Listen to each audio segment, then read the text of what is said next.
Hey everyone, and welcome. When you think of ancient Rome, emperors, legions, and marble statues might come to mind. But what about their intimate lives? And in this video, you will learn some interesting facts about sex in ancient Rome that will shock you.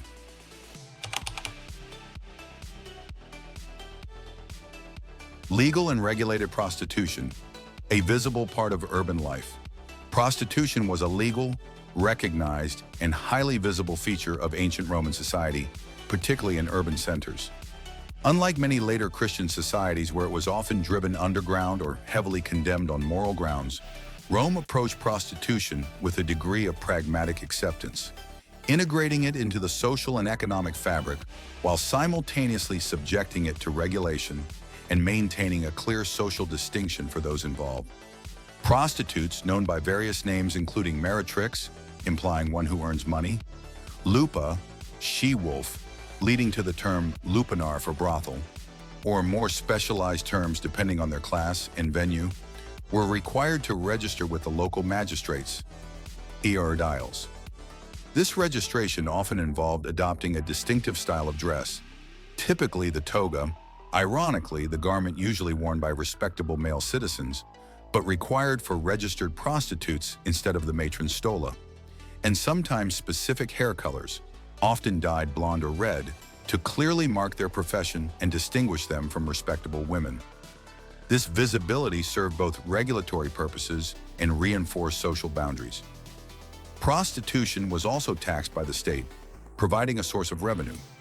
It was generally accepted that men, particularly unmarried men, or those away from home like soldiers, would seek out prostitutes.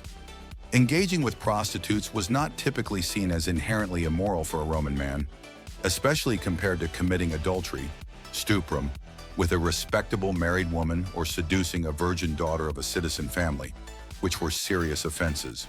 Brothels, lupanaria, were common establishments ranging from squalid, small rooms in the back of taverns or located in rougher districts to larger, more organized establishments.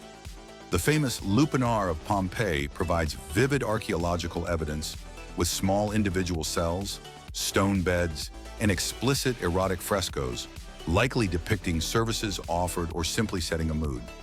Prices varied depending on the establishment and the prostitute.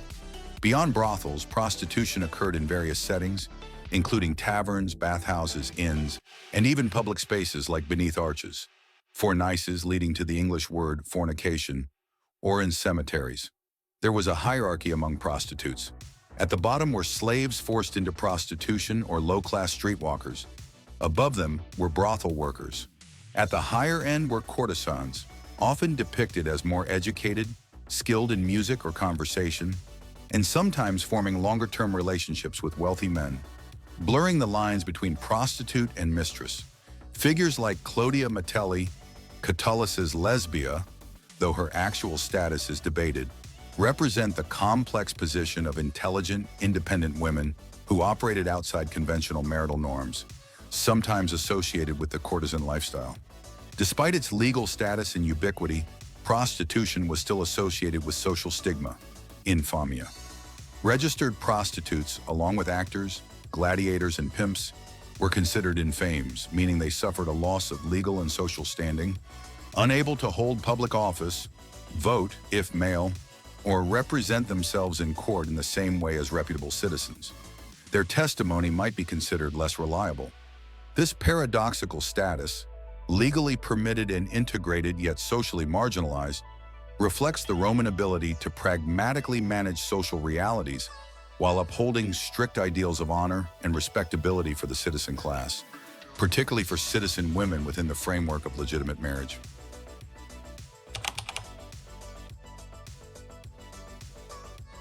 Marriage for duty, love for pleasure, separating contracts and passion. In ancient Rome, particularly among the elite classes, the institution of marriage, matrimonium, was fundamentally understood as a social, political, and economic alliance, rather than a union based primarily on romantic love or personal fulfillment, which are often central tenets of modern Western marriage ideals.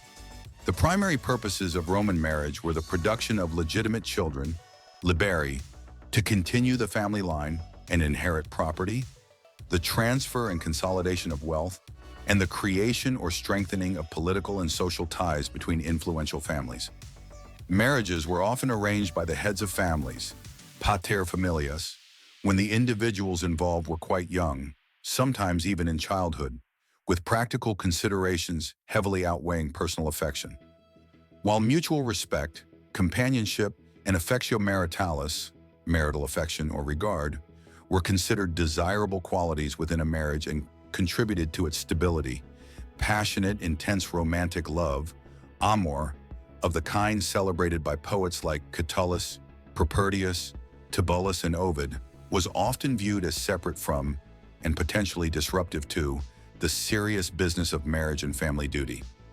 The ideal Roman wife, matrona, was expected to embody pudicitia, sexual modesty, chastity, fidelity, and dedicate herself to managing the household, domus, and raising children. Her role was largely domestic and reproductive within the bounds of the marriage contract. Romantic passion, with its potential for irrationality, jealousy, and illicit behavior, was seen as belonging more to the world outside of respectable marriage, to affairs, relationships with courtesans, concubines, slaves, or the often tormented relationships depicted in elegiac poetry.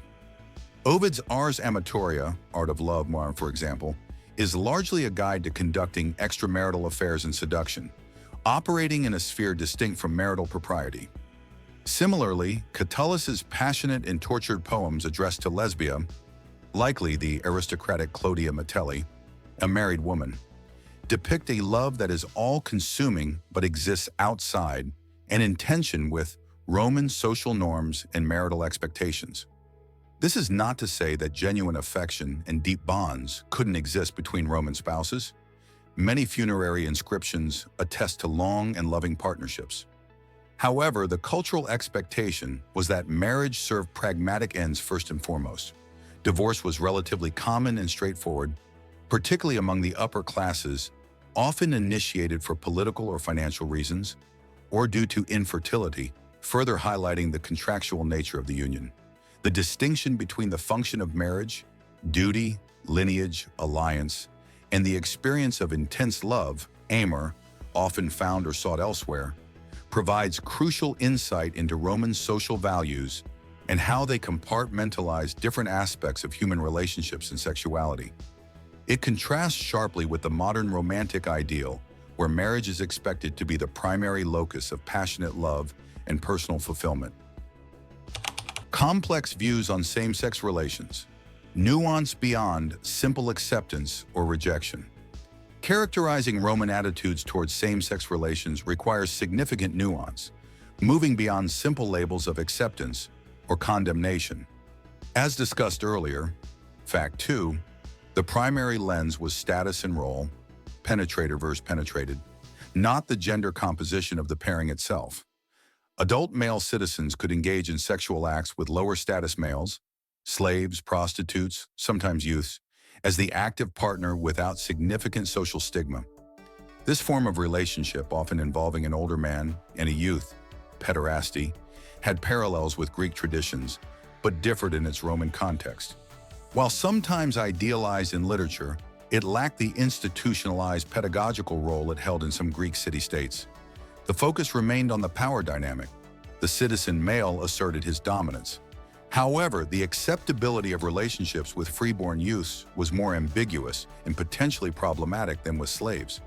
Seducing a freeborn boy from a respectable family could be seen as stuprum, illicit sexual conduct, damaging the youth's honor and potentially that of his family. The Lex Scantinia, an early law of uncertain date and scope, appears to have penalized certain forms of homosexual conduct, possibly the seduction of freeborn minors, or perhaps when a citizen male voluntarily took the passive role, though its exact provisions and enforcement are debated by historians. What was consistently and strongly condemned was a citizen male taking the passive, penetrated role, pathicus, senatus. This was viewed as a forfeiture of masculinity and civic virtue, making the individual subject to social ostracism, legal disabilities, infamia, and vicious satire, as seen in the works of Martial and Juvenal. Relationships between adult males of equal citizen status were thus inherently problematic within this framework. Regarding female same-sex relations, Roman sources are far less explicit and generally express disapproval or puzzlement. Women who engaged in sexual acts with other women were sometimes referred to by the derogatory Greek term tribus, from to rub. Such relationships were often depicted as unnatural, a perverse imitation of male sexuality, or associated with excessive lust. Unlike male same-sex acts, which were visible and discussed within the dominance-submission framework, female same-sex desire and behavior seem to have been largely marginalized, ignored, or condemned when acknowledged. There was no recognized social space or positive model for female same-sex relationships comparable to even the limited acceptance of certain male pairings. Overall, Roman society displayed a complex and often contradictory range of attitudes. Acceptance was conditional, heavily dependent on adherence to strict hierarchies of status and role. While certain forms of male same-sex activity were tolerated or commonplace, particularly involving slaves or prostitutes, the passive role for a citizen male was taboo. Female same-sex relations were largely invisible or viewed negatively. Therefore, it's inaccurate to portray ancient Rome as either universally accepting or entirely condemning of same-sex behavior. Rather, its views were intricately tied to its rigid social structure, concepts of honor, and gendered expectations of power and submission. Status over gender, the dominance, submission, sexual ethic. Roman attitudes towards sexual behavior were fundamentally structured around social status and the roles played within a sexual encounter, rather than primarily focusing on the gender of the participants, as is common in modern Western discourse. The core principle revolved around dominance and submission, specifically the act of penetration. For an adult male Roman citizen, civis Romanus, maintaining his social standing and masculine honor, the virtues, was paramount. Sexually, this meant adhering to the role of the active, dominant partner, the penetrator. It was generally considered acceptable, or at least not morally reprehensible, for a citizen male to sexually penetrate individuals of lower social status, regardless of their gender. This category of acceptable partners included slaves, male and female, considered property with no legal rights over their own bodies, prostitutes, meretrices, male and female, entertainers, infames, foreigners, and sometimes within certain complex social boundaries, freeborn youths, pueri. Engaging in such acts did not typically compromise the citizen's masculinity or social standing, provided he maintained the dominant role. Conversely, for a freeborn adult Roman male citizen to willingly allow himself to be penetrated sexually was considered deeply shameful, disgraceful, and a violation of Roman masculine ideals. Such an act signified submission, passivity, and effeminacy, fundamentally undermining his virtues and potentially jeopardizing his social and even political standing.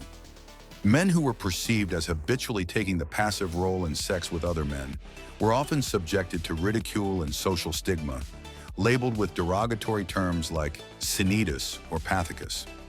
This term implied not just sexual preference but a broader effeminacy and moral failing. Therefore, while male-male sexual acts certainly occurred, Roman society's moral judgment focused heavily on who was penetrating whom. A relationship between two adult male citizens of equal standing was inherently problematic because one would have to assume the degrading passive role. This framework helps explain why Roman literature often features citizen males expressing sexual desire for or engaging in sex with male slaves or attractive youths, but depicts the passive role as inherently degrading for a man of status. This status-based sexual ethic also applied, though differently, to women. The ideal Roman matron, matrona, was expected to uphold pudicitia, sexual modesty and chastity, primarily demonstrated through fidelity to her husband within marriage. Her sexual role was largely defined by marriage and procreation to produce legitimate heirs. While adultery by a wife was a serious offense punishable by law, lex Julia de adulteriis coercendis, a husband's encounters with slaves or prostitutes were generally not considered adultery under Roman law, though perhaps frowned upon for reasons of excess or potential family disruption. Understanding this hierarchical framework, where the social status of the individuals involved in the role played, active penetrator versus passive penetrated, where the key determinants of acceptability is crucial to grasping the nuances of Roman sexuality and avoiding anachronistic interpretations based on modern categories of sexual orientation.